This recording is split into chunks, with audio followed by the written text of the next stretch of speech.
Gracias por estar con nosotros aquí en Diálogo de Impacto. Un lunes bastante lluvioso en varias zonas del país, así que mucha precaución a todas las personas, especialmente aquellas que viven en las zonas de alto riesgo, como en las laderas de los ríos o en zonas de derrumbe. Así que hay que estar atento a los llamados que estarán haciendo las autoridades, especialmente a través de todos los canales de BTV y todas nuestras plataformas digitales. Estamos en vivo a través de BTV, nuestro canal oficial, y también estamos en vivo en streaming a través de www.btv.com.hn, a través de Facebook y también a través de YouTube, donde usted no tiene ninguna excusa para no estar debidamente informado. Además, nuestra radio oficial de noticias, La Acción Radio, la 92.5 FM, Tegucigalpa, San Pedro Sula, 95.9 en Tela y La Ceiba, y en la 95.1 a nivel nacional. Usted, pues, si va saliendo de su casa de trabajo, si está atascado en un tráfico, pues aquí estará debidamente informado y les agradecemos su fiel sintonía. Y por supuesto, también tenemos nuestra plataforma de WhatsApp para que usted se pueda comunicar directamente con nosotros a través del 5182-5600. Así que estamos listos realmente para estas 2 horas de noticias. En Diálogo de Impacto vamos a analizar desde el punto de vista de la psicología las alteraciones del comportamiento de los hondureños en los últimos días.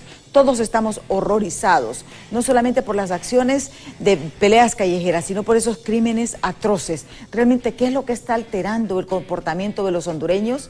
¿Por qué no hemos puesto atención al consumo de drogas? Mire, Casa Alianza ha hecho advertencias sobre el uso de drogas en menores de edad. La drogadicción infantil es un grave problema que está provocando muchos problemas sociales, no solamente al menor, sino que también en todo su entorno. Pero ¿qué estamos haciendo? ¿Qué es lo que debemos hacer? Es el tema que vamos a abordar en breves instantes aquí en Diálogo de Impacto. Pero antes de iniciar con Diálogo de Impacto, les vamos a presentar a ustedes un resumen de las noticias más importantes que han ocurrido a esta hora de la mañana en las 5 de Impacto.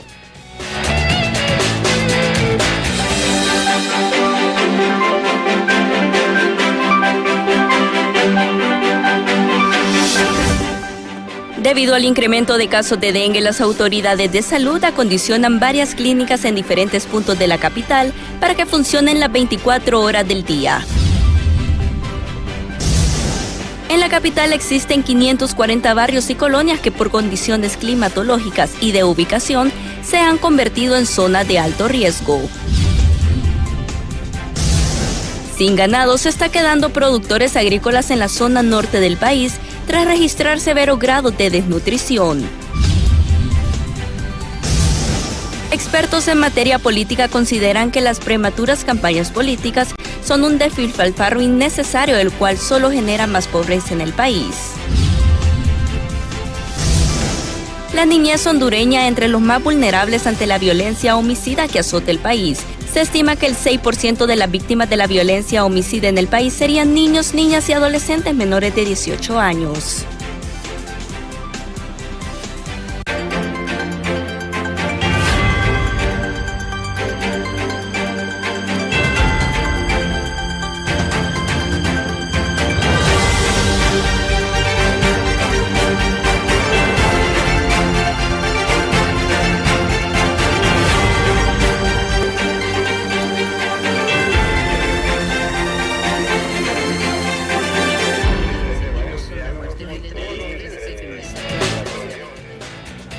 Gracias por estar con nosotros. Hoy vamos a analizar un tema muy importante.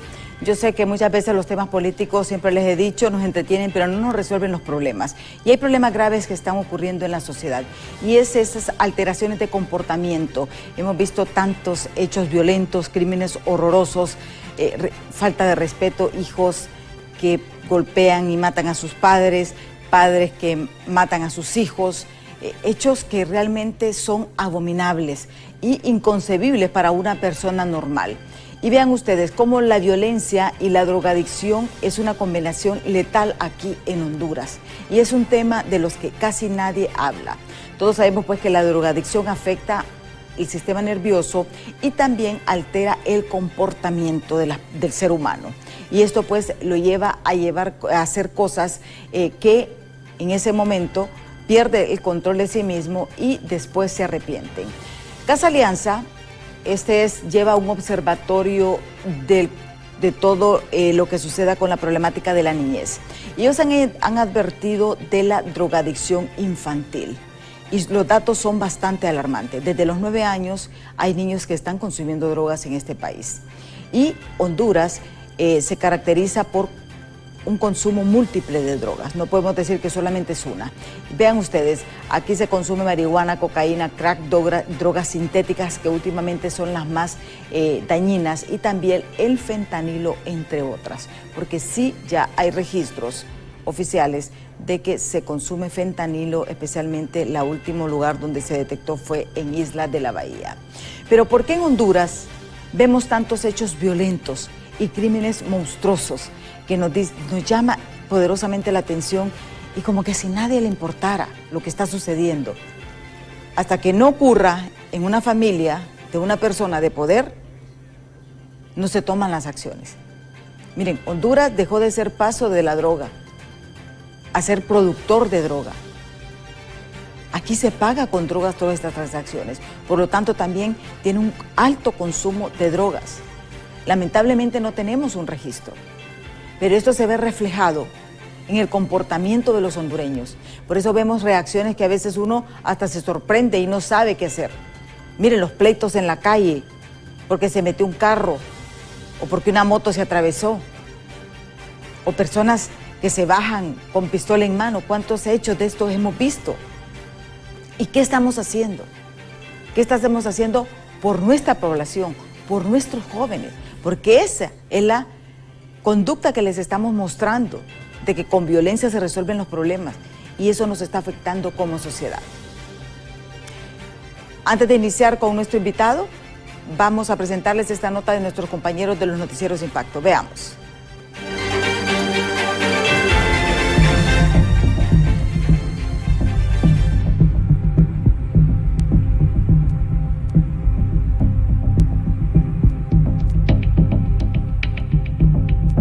En los últimos días, varios ciudadanos han convertido la vía pública en un ring de boxeo, evidenciando así la necesidad de prestar atención a la salud emocional de los hondureños. Caso contrario, escenas como las difundidas en redes sociales cada vez serán más frecuentes, advierten expertos. Es preocupante porque esto va a ir en escalada, va a ir subiendo, va a ir subiendo, va a ir subiendo, hasta, vamos a decir, pues a esto de la ley del oeste, ¿verdad? Entonces, del más fuerte, del que el más puedo. Entonces, de una u otra manera, tenemos que llevarnos a la conciencia como sociedad, a las personas que también toman decisiones, que tienen algún tipo de autoridad, para comenzar a trabajar aspectos de prevención, aspectos de educación, aspectos de concientización que se tiene que hacer a nivel de las escuelas, trabajos, comunidades, iglesias, para comenzar a hacer cambios. Las conductas agresivas son reacciones ante el maltrato, ausencia de figuras parentales, falta de atención, comunicación familiar y la presencia cotidiana de situaciones violentas en su entorno. Pero además, hay estudios que indican que el cambio climático también está incidiendo en el comportamiento de la raza humana.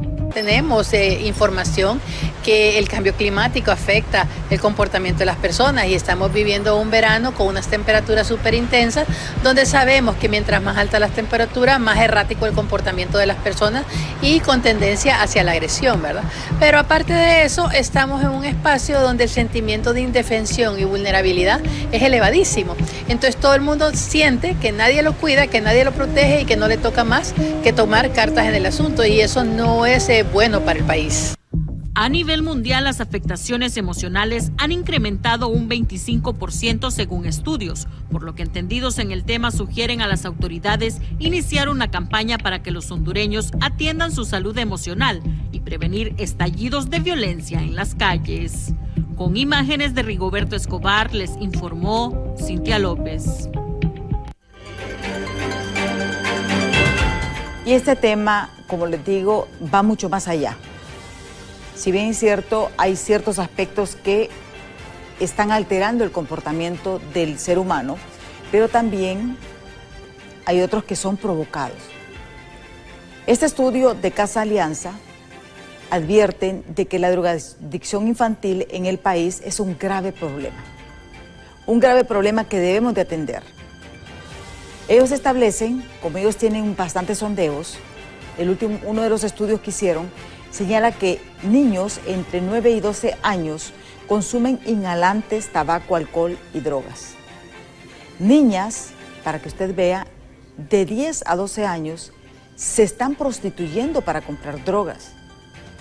Y muchos niños, vea usted lo grave de esto, muchos niños son utilizados por sus propios padres o por estas pandillas para hacer narcomenudeo dentro de las escuelas. O sea que dentro de las escuelas se está vendiendo drogas. ¿Y por qué hago este enfoque? ¿Por qué hago este enfoque y por qué incluyo las drogas dentro de este comportamiento? ¿Por qué? O sea, hay personas que tienen problemas mentales y sabemos si no llevan una ayuda psicológica van a tener una alteración. Pero este componente es un detonante. Porque es una persona que se altera su comportamiento cada vez que consume este tipo de sustancias. Ya está aquí con nosotros el licenciado en Psicología y también catedrático universitario Warren Ochoa para conversar sobre este tema que nos viene preocupando. Y nos hemos esperado un poquito y lo hemos esperado a él para abordar este tema porque consideramos muy importante. Y mire, son temas que los vivimos con el vecino cuando vamos en la calle, pero ese es el modelo de conducta que le estamos diciendo a nuestros jóvenes. Resolvamos todo con violencia. Muchísimas gracias, licenciado, y le agradezco estar aquí con nosotros aquí en Diálogo de Impacto. Un gusto, Emma. En realidad, el problema de la violencia es un problema que ha sido centro y un enfoque de atención en las ciencias sociales, en la psicología, en la sociología, por mucho tiempo ya, o sea, más de 100 años en realidad, y hay muchas visiones en realidad en torno a esto. En primer lugar hay que, cuando pensamos en violencia, usualmente pensamos en algo, pues, en la hostilidad, en la barbarie, y pues decimos esto es como una conducta animal, una conducta animalesca, bestial, y pues no podemos olvidar a nivel taxonómico y biológico que nuestra especie, como seres vivos, somos una especie animal. Solo hay 5 tipos de seres vivos en el planeta. Las bacterias, que son organismos unicelulares, arquea, organismos unicelulares, de ahí las plantas, los hongos y los animales. Entonces no cabemos dentro de las otras 4, pero al analizar nuestro tejido es un tejido animal. Y la forma de reproducción y todo. Entonces, actuamos con estadios, pues, arcaicos de nuestras estructuras nerviosas, respondemos con violencia, con hostilidad ante amenazas o por intereses. Y hay que tener cuidado de que siempre los seres humanos queremos más bien avanzar a estadios de civilización. Ahora, ¿pero qué determina esto? ¿Qué determina esto? Justo este tipo de situaciones viene determinada, no es que ahorita se haya agravado, o sea, si vemos hacia atrás, más bien la humanidad viene de unos estadios de violencia, de agresión extremos. En Europa, o sea, hace 70 años había una Segunda Guerra Mundial y ha habido múltiples enfrentamientos en el periodo que ha transcurrido. Sí, porque normalmente la gente piensa en Europa como una especie de cuna, un engaño cultural e histórico, como una cuna de la civilización, y no es cierto. Entonces, nosotros tenemos violencia en todos lados. Hay violencia vial, hay violencia en los centros educativos, hay violencia social, hay violencia estatal, hay que analizarla, verla, y tenemos que encontrar soluciones a este problema. Pero sí, justo como usted lo estaba diciendo, Emma, los modelos que experimentamos en nuestra vida de forma temprana inciden profundamente en que es lo que nosotros vamos a hacer cuando crezcamos. O sea, son los modelos en casa. Si hay violencia doméstica, estas personas, o sea, que en esto inciden mucho las experiencias tempranas en la infancia, en la niñez y en parte de la adolescencia. Pero ese modelo se habla en psicología educativa del aprendizaje vicario. Si yo experimento un conflicto, un desacuerdo, peligro, y de repente yo resuelvo ese conflicto por vías de violencia, elevando la voz, golpeando objetos, tirando objetos, golpeando a las personas, con manipulación psicológica, con agresiones, entonces yo soy testigo de eso y yo voy a replicar esos modelos porque son los recursos que yo he ido desarrollando en mi proceso de desarrollo en la infancia, en la niñez, en la adolescencia. Entonces, a eso se le dice aprendizaje vicario en la psicología educativa.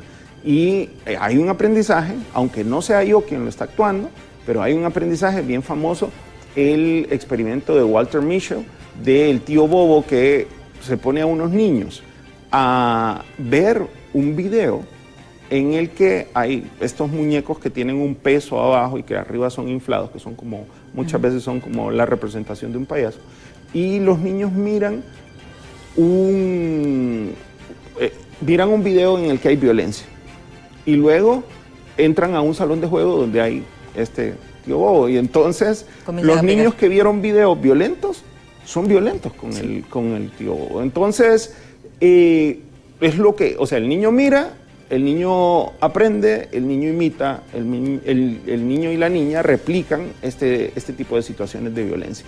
Entonces, el entorno doméstico es importante, pero el entorno escolar y el barrio donde vive.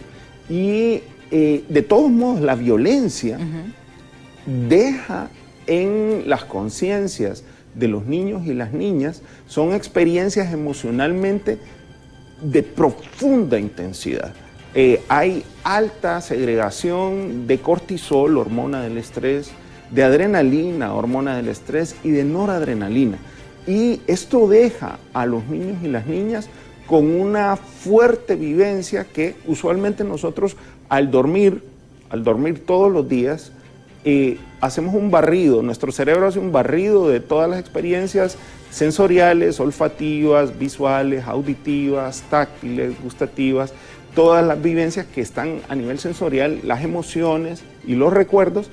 Muchas veces se borra mucho, o sea, nosotros no recordamos todo lo que vivimos cada día y es caprichoso lo que queda, pero cuando hubo experiencias de amenaza, de estrés, de preocupación intensa, hay algo particular que sucede en la vida de todas las personas. Ese tipo de memorias no pueden ser barridas. Ese tipo de memorias no puede ser barrida y queda grabada y no pasa a la memoria cortical en el sueño, porque las memorias se fijan en el sueño. Por eso es tan importante que un estudiante o una estudiante duerma. Muchos más bien lo que hacen para estudiar antes de examen es que se desvelan. Eso es lo peor que pueden hacer, no están aprendiendo nada, no están aprendiendo absolutamente nada, porque cuando se fijan las memorias es durante el sueño. Entonces yo necesito estudiar, dormir, estudiar, dormir, estudiar, dormir, y ahí realmente se da un proceso de aprendizaje. Pero nuestras vivencias diarias, hay algunas cosas que en el barrido, si ustedes han visto a alguien dormir, que de repente en la etapa de movimientos oculares rápidos mueven los ojos de un lado para otro, el cerebro en cierto aspecto está sincronizando y barriendo las experiencias que va a desechar, como en las computadoras, la memoria RAM, y el disco duro es como nuestra memoria cortical, es bastante similar. Y entonces, ¿qué va a quedar grabado en nuestra memoria? Solo las experiencias que de alguna forma pues pasaron por cuestión aleatoria, pasaron a la memoria cortical. Pero cuando la experiencia emocional intensa de violencia doméstica, de violencia o de un asalto, un secuestro, un accidente, o de experiencias que son emocionalmente intensas en casa, la violencia doméstica, que en la mayoría de los casos está vinculada con el consumo de alcohol, y hay personas que normalizan el consumo de alcohol. El alcohol es una droga peligrosísima para la sociedad, peligrosísima a nivel corporal. El alcohol, que acabamos de pasar una pandemia, y usted se echaba alcohol en las manos para matar los gérmenes y bacterias malos que le podían enfermar. Pero dentro de nuestro estómago nosotros tenemos decenas de miles de bacterias buenas. Pero esas bacterias hacen lo mismo que hacían con los gérmenes y bacterias durante la pandemia. Entonces las matan. Y si usted está deprimido, si usted está ansioso, si usted no tiene buena calidad de sueño, si usted está cansado y usted piensa que se va a relajar consumiendo alcohol, no, es lo peor que hace. Entonces, vean, el alcohol está vinculado con la mayoría de eventos de violencia doméstica. Y entonces el alcohol es terrible. Pero, ¿qué pasa? Los niños y las niñas que experimentan esto quedan con una experiencia, y esto es bien importante, con una experiencia de trauma. Ver a mi papá y a mi mamá que sufren violencia, o sufrir yo misma o yo mismo la violencia de parte de mi padre, porque típicamente el agresor es el padre o el padrastro, o los principales instigadores de la violencia son masculinos, son personas, pues son hombres. Y entonces, que puede ser un hermano mayor, que puede ser un padre, un padrastro, un abuelastro, un triastro. Pero este tipo de violencia luego se aprende y se replica. Esto no es que ahora se ha agravado. Lo que pasa es que ahora todo... Lo que pasa es que tal vez ahora con las redes sociales todo se filtra más rápido, ¿verdad? Exacto. Y queda grabado, pero vaya, por ejemplo, ahí estamos viendo, imagínense. ¿Y peleando qué? Simplemente porque tuvimos una experiencia. Exactamente, la persona que nos está viendo a través de la radio es aquel de un motociclista que pelea con una rastra, y el de la rastra sale con un machete y aquel se está defendiendo con un casco, ¿verdad? Sí. O sea, ¿qué necesidad hay? Y desgraciarse, porque cuántas veces hemos visto hechos violentos, sacan una pistola, disparan, por ejemplo. Aquí hemos normalizado no solamente el alcohol, licenciado Warren, sino que también, por ejemplo, la drogadicción, el alcohol. ¿Sí? Aquí ya creen que drogarse es parte de una moda, es un estilo de vida, y no es así.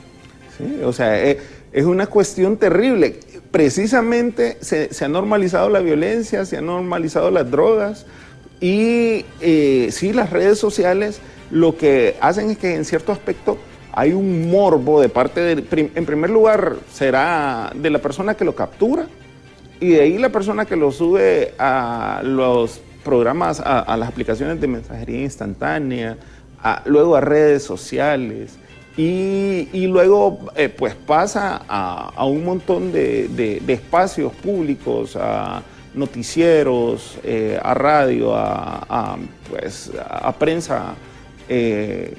Entonces, ¿qué es lo que pasa? Y aquí es bien importante y es delicado de parte de los medios de comunicación la responsabilidad, porque aquí también se está dando aprendizaje vicario.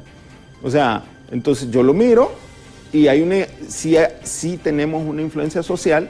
Al verlo yo digo, pues sí, yo también puedo hacerlo. Hay como se replica este estilo de conductas. Todos nos influimos socialmente y entonces esto es más probable que suceda. O sea, nos estamos influenciando de una forma negativa, y ahí es muy importante la responsabilidad de los medios de comunicación en cuanto a la difusión responsable de esto. Quizás no darle demasiado tiempo de cámara, no darle demasiado tiempo de exposición a este tipo de asuntos, porque incide sobre la psiquis y es un factor bien importante en la influencia social. Sí, pero aquí también viene un componente, y si bien es cierto, las autoridades. O sea, porque esto es a diario. Ahora por lo menos ya, vaya, acciones como esta y es digna de alabar. Y yo creo que también usted coincide, y ustedes televidentes. El director de tránsito, la policía, el ministro de Seguridad dijo que todo aquel pleito de conductores le suspenden la licencia. Es que así debe ser. O sea, eso es lo que necesitamos, porque ¿desde hace cuánto tiempo vienen este tipo de cosas? Es que registrándose, pero ya se está tomando. Entonces, el problema es cómo lo hacemos. O sea, los maestros, por ejemplo, estamos viendo estas peleas de los estudiantes, por ejemplo. O sea, los maestros tienen que tomar decisiones. Ahora. O sea, las autoridades educativas tienen que tomar decisiones, porque esto no es normal. Ya han habido casos de que hay niños que han fallecido en estas peleas callejeras. Claro.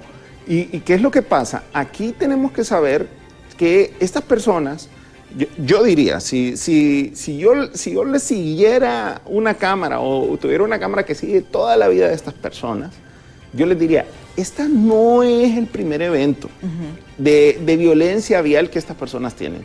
Estas personas tienen esto por práctica, es un hábito.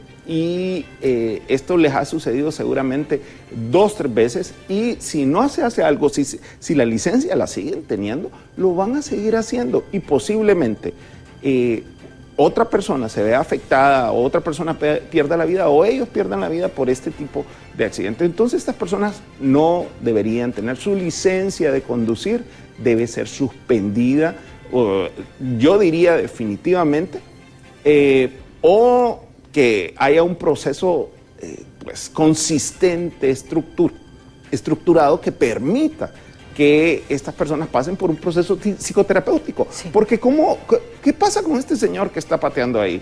O sea, tiene un pobrísimo control de impulsos, una bajísima inteligencia emocional, una discapacidad de autorregulación, o sea... ¿Discapacidad de autorregulación? O sea, sí, una discapacidad de autorregulación emocional. O sea, tan discapaces no deberían tener el vehículo automotriz. Es la máquina más mortífera que existe en la historia de la humanidad. Ni siquiera, o sea, las armas de fuego han ocasionado tantas muertes a nivel mundial y en la historia de la humanidad como los vehículos automotores. Los vehículos automotores producen la muerte del conductor y la muerte de otras personas, de terceros en accidentes gravísimos, fatales. Entonces, y muchas veces esto se debe a la pobre regulación, a la elevadísima impulsividad. Ahora, que al mismo tiempo, si yo siguiera a estas personas con una cámara a sus casas, yo apuesto, o sea, que me corten las manos. Estas personas, mire que son hombres en la mayoría de los casos, estas personas son agresores y son personas que ejercen violencia doméstica a sus parejas y a sus hijos y a sus hijas. Entonces, estas personas necesitan un proceso psicoterapéutico sistemático de readaptación. O sea, estas personas, y todavía si fuéramos atrás en sus historias de vida, esto es bien importante también, puedo garantizar que estas personas tienen traumas de desarrollo psicosocial. En general, yo digo, la población hondureña es una población que vive en trauma psicosocial. Y esto ha venido acumulándose. Si vemos, desde tiempos de la Guerra Fría ya se miraban brotes de violencia. Antes el hondureño era pacífico. Hondureño tenía esa cuestión de que no era violento, usted recuerda. ¿En qué momento Honduras cambia? El hondureño cambia. Pero eso lo vamos a ver, licenciado, después de pausa, así que no nos cambie. ¿Desde qué momento el hondureño cambia a ser violento? El hondureño antes evitaba problemas. Mejor se quedaba encerrado en su casa, no salía, pero no enfrentaba. ¿En qué momento nosotros cambiamos esta conducta violenta? De pacífica a violenta. Eso lo veremos después de pausa, no nos cambie, que ya volvemos.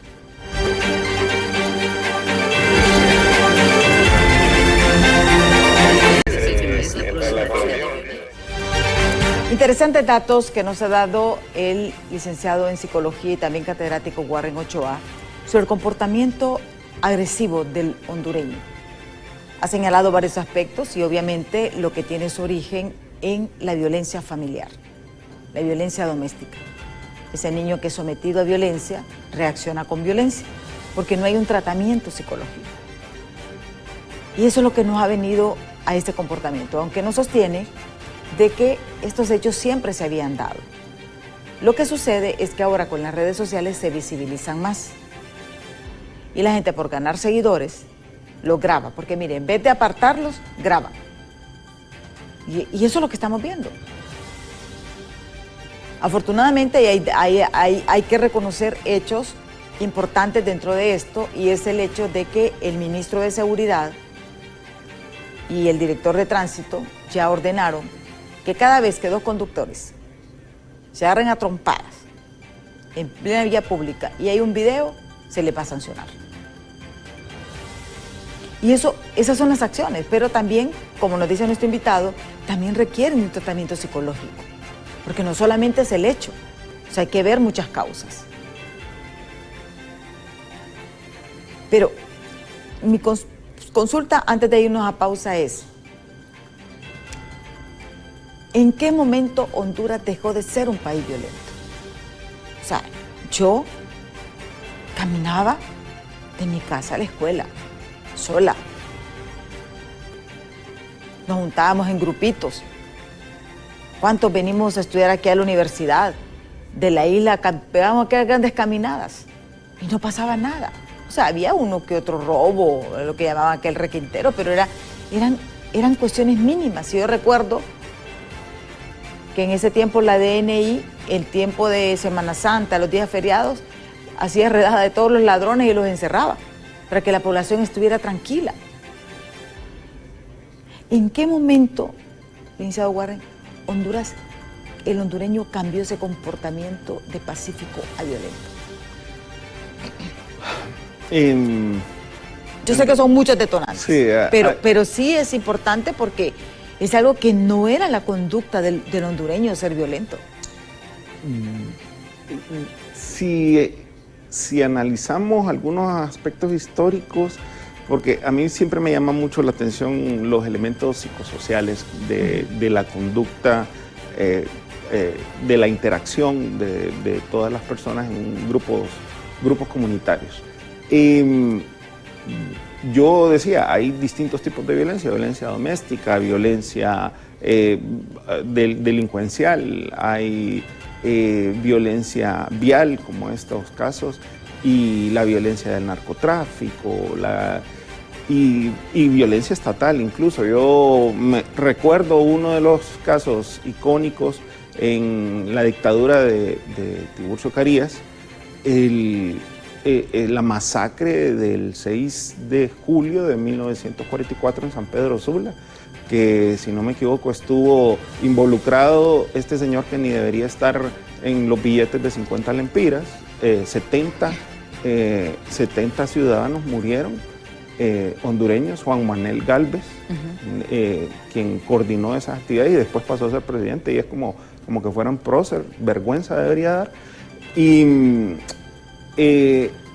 hay violencia que si vemos hacia atrás, la violencia de las corporaciones multinacionales, de la United Fruit Company contra los empleados, de muchas compañías internacionales que en cierto aspecto, o sea, son muchas formas de violencia, la violencia de los derechos de las personas que se han ido exacerbando quizás o se han ido manifestando, son nuevas formas de violencia que vienen dadas psicosocialmente. A veces puede ser, hay un experimento famoso en psicología social que los universos, son universos, el famoso de todos ellos, el universo 25, en el cual hay unos cielos, por así decirlo, unas condiciones ideales para unas ratas, y de repente tienen agua, tienen comida, tienen espacio,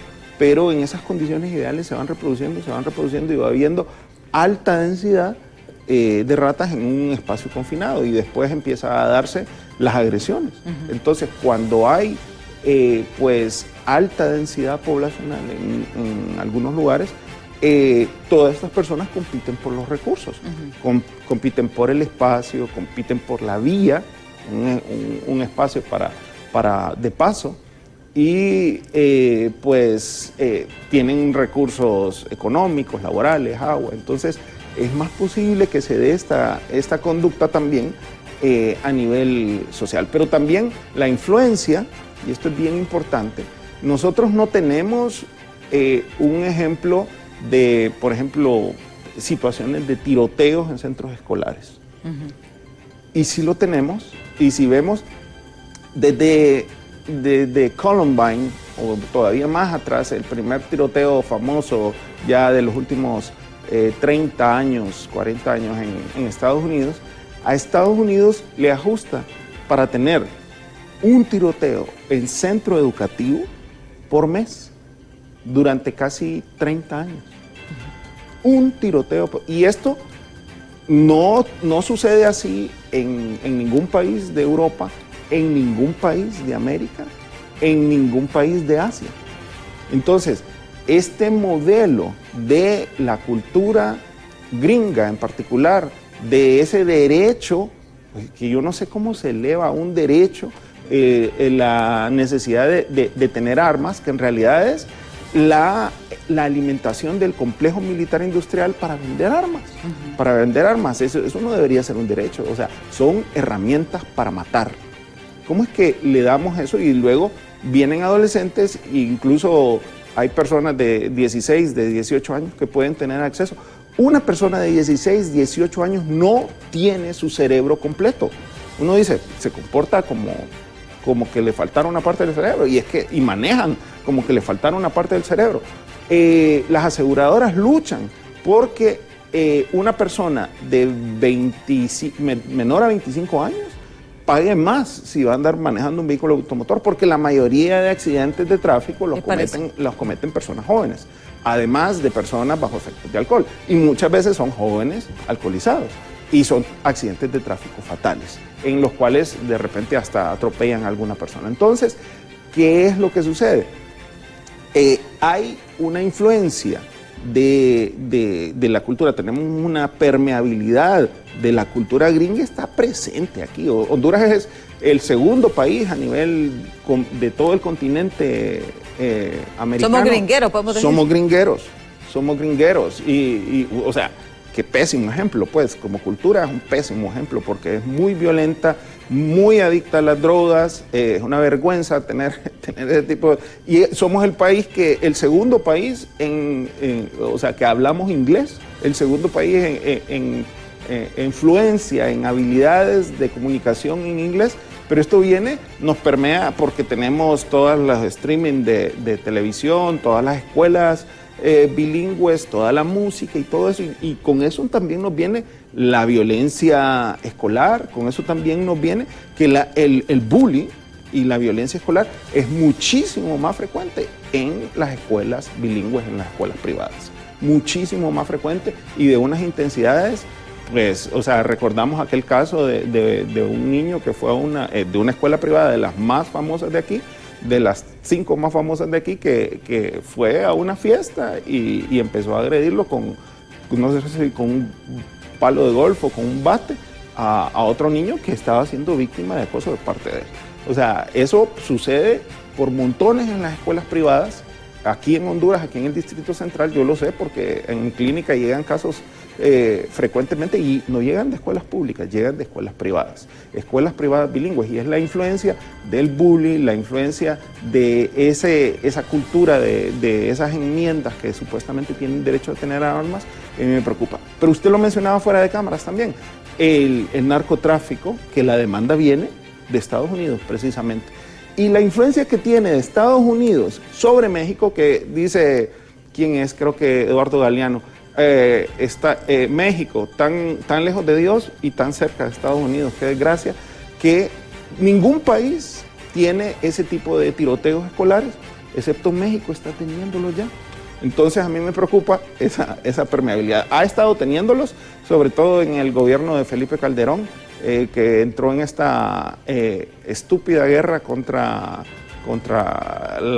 el narcotráfico, que más bien exacerbó. Tratar la violencia con violencia genera más violencia. O sea, y al final podemos decir de que, y analizando, por ejemplo, vaya, nosotros pagamos la tasa de seguridad. Se supone que era para generar financiamiento de acciones preventivas. Pero nosotros no tenemos ningún tipo de prevención. En estos momentos solo tenemos 2 hospitales de psiquiátricos. ¿Sí? En todo Honduras, sí. Para 9,5 millones de hondureños. Y como dicen que casi todos estamos locos, o sea, no se darían abasto. Sí. Porque al final todos estamos dañados psicológicamente. Sí, o sea, el trauma... O sea, el problema es que hay que decirlo. O sea, al final todos estamos, y es difícil comportarse como persona normal. Es difícil. Mire, usted la violencia vial, a usted ahí tiene un barómetro o sea, un termómetro de cómo anda su nivel de tolerancia. Porque hay un momentito que cualquiera le saca y uno hasta se queda asustado. Sí, no, en realidad la situación de la violencia vial tiene demasiados factores, y todas las personas a lo largo de nuestra vida, en algún momento, todas las personas vamos a experimentar algún nivel de estrés, de ansiedad, alguna alteración de estado de ánimo, y necesitamos de servicios de salud mental. Ahora, este tipo de situaciones en realidad lo que necesita, lo que amerita, no se van a resolver a nivel de atenciones individuales. Se necesitan políticas públicas precisamente que resuelvan este tipo de problemas. Y de alguna forma se pinta muy bonito, mire, los que son corruptos, torcidos y pandos, como digo yo, la cúpula del Partido Nacional que nos secuestró el gobierno del país durante casi 13 años, y parte del Partido Liberal, que precisamente esta situación de la tasa de seguridad es extraordinaria idea. Una tasa es un impuesto para gestionar mejores... Pero prevención. Exacto. No represión. Exacto, pero ¿qué es lo que hicieron? Bueno, o sea, veamos al señor David Chávez Madison, su injerencia, que ni está en el país, prófugo de la justicia, con estas empresas de maletín que tuvo mucha injerencia en tasa de seguridad. Hay señalamientos fuertes en relación a los servicios de estas empresas, que utiliza algo que sería un impuesto o un capital del pueblo para mejorar la seguridad, el bienestar, la paz, la tranquilidad, y no, más bien lo que hay un desvío de millones, de decenas, de centenares de millones de lempiras que afectan a la población hondureña, porque se les empobrece quitándoles un impuesto, y encima no se les da lo que supuestamente debería ser el impuesto. A mí me parece extraordinario. Yo estoy sufriendo horrible ahorita esto de las carreteras, porque yo vivo en la carretera hacia Danlí, y pues ha sido un año bien difícil transportarme y poder llegar aquí a la ciudad a hacer todas mis actividades. Pero es extraordinario el trabajo que se está haciendo. O sea, yo miro ese material selecto el nivel de material selecto casi llega a mi rodilla, que está bien trabajado, y luego el cemento hidráulico, la capa como de 11 pulgadas de cemento hidráulico. Yo me voy a morir, y eso va a ser como Copán. Después vamos a aparecer nosotros y va a estar a la carretera. Digo, ¿por qué no hizo esto? ¿Por qué los nacionalistas no hicieron eso?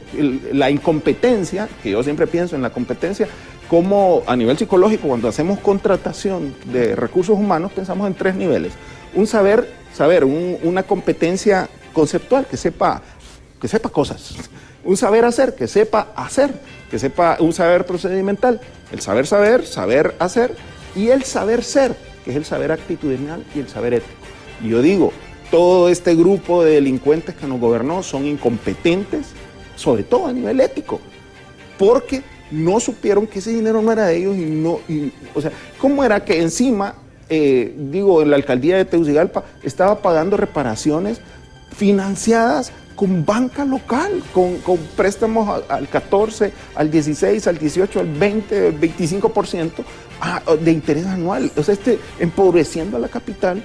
Y tenemos estas carreteras que son extraordinarias, y que, eso va a reducir la violencia vial, por cierto, porque la gente va a tener buenas carreteras, y va a tener carreteras de calidad, y que encima con préstamos en organismos multilaterales al 2% de interés. O sea, eso, ¿qué es lo que genera? Mejores condiciones de vida para todos. A diferencia de lo que estos pícaros que nos gobernaron, que lo que hicieron fue apropiarse y adueñarse de todo el capital. Yo me pongo a pensar en eso como con la tasa de seguridad, con lo de las cámaras. Las cámaras, lo que vendían, o sea, un nivel de corrupción. Entonces, es que usted me preguntaba, Emma, ¿qué ha exacerbado la violencia? O sea, la corrupción, el empobrecimiento. O sea, un policía pando, un militar pando, un político pando, un empresario pando, un empresario, y ojo, porque nosotros los vemos elegantes a ellos, bien estirados con saco y corbata, pero es el gerente general de un banco, de uno de los bancos más fuertes y más potentes aquí, que acepta un fideicomiso. O sea, ¿cómo es que el gobierno no puede tener una caja única? ¿Cómo es que podemos tener el recurso del Estado y que le cobra 10 millones de lempiras al mes por administrar el dinero del Estado, que el Estado puede administrar su dinero? Teniendo el Banco Central, ¿verdad? Exacto, ¿para qué? ¿Cómo puede ser tan estúpido? Tenemos ya mensajes que nos han escrito al 3182-5606. Dice, buen día, ¿por qué no se restringe la presentación de series y películas que promueven el narcotráfico y violencia? Las televisoras nacionales son responsables en parte del daño psicológico. Y eso es cierto. Eso es cierto. Pero no solo las televisoras, porque aquí... pero también es otra cuestión. Pero tenemos abierto el internet, tenemos el streaming. Usted mira, y no solo violencia, pornografía. Exacto. O sea, el Estado tiene otros países lo hacen. ¿Por qué entonces desde el Congreso se le prohíbe? Mire, no. Aquí en el territorio nacional usted no me puede exhibir esa película de narcotráfico, esa serie. O sea, sí, le pagan 11, 12, 15 dólares al mes por eso. Pero aquí en el territorio nacional usted no me puede exigir, no me lo puede poner en cartelera. O sea, eso no es televisión. Eso, todas esas basuras de streaming que, ojo, por cierto, inciden potentemente en bajo rendimiento académico, inciden en ansiedad, en falta de productividad. O sea, eso está bien ver de vez en cuando como un medio de relajación, pero en incidencia de sobrepeso, de síndrome metabólico, de obesidad, de insuficiencia renal, porque la gente tiene un estilo de entretenimiento que solo es estar enchurucado viendo, acostado, chupando pantallas. Y esto es lo que nos preocupa. ¿Qué se debe de hacer? Porque yo creo que también esto debe llamarnos la atención. ¿Qué se puede hacer? Políticas públicas que incorporen. Yo actualmente soy el secretario de Relaciones Públicas del Colegio de Psicólogos de Honduras, que incorporen al Colegio de Psicólogos de Honduras, al Colegio Médico, que al mismo tiempo incorporen a la Universidad Nacional Autónoma de Honduras, en la generación con criterio técnico de políticas públicas que restrinjan las redes sociales, que restrinjan lo que las redes sociales pueden replicar.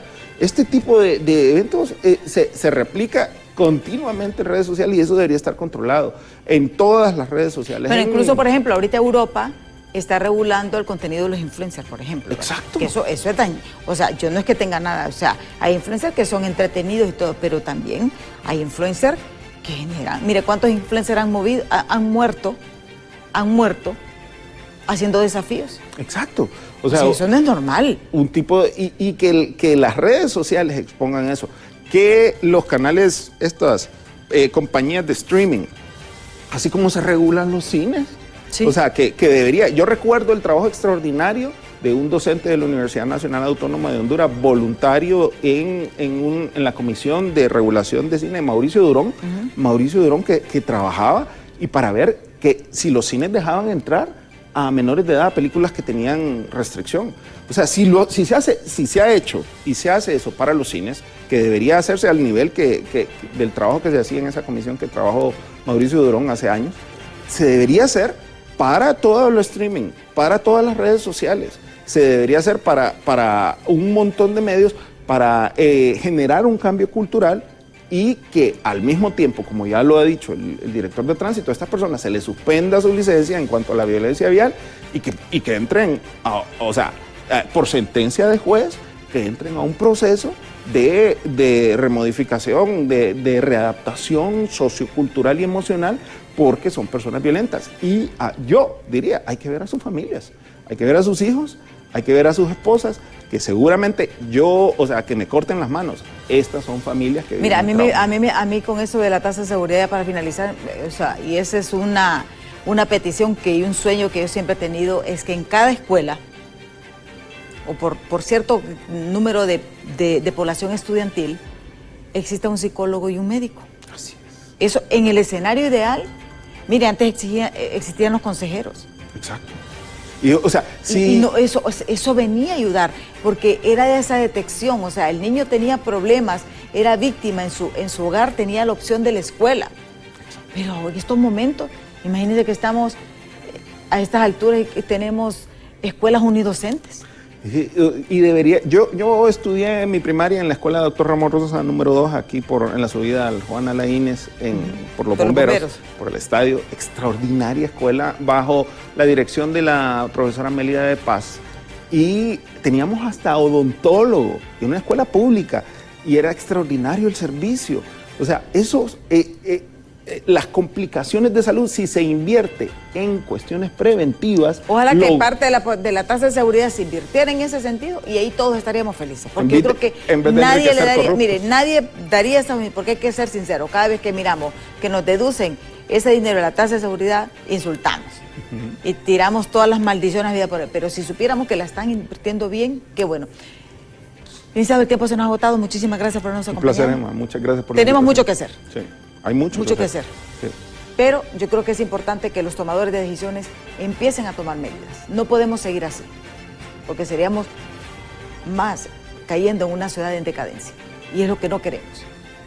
Todos vivimos aquí en Honduras, tenemos que aprender a convivir con tolerancia y con pacificidad para poder sobrevivir, como les digo. No podemos emular estos modelos violentos que solamente nos llevan a la autodestrucción. Muchísimas gracias a nuestro invitado, ustedes televidentes, 1 millón de gracias. Ya está Annie Catherine con toda la información del momento. Yo, si Dios quiere, les espero mañana en punto de las 7 de la mañana aquí en Diálogo de Impacto. Hasta mañana.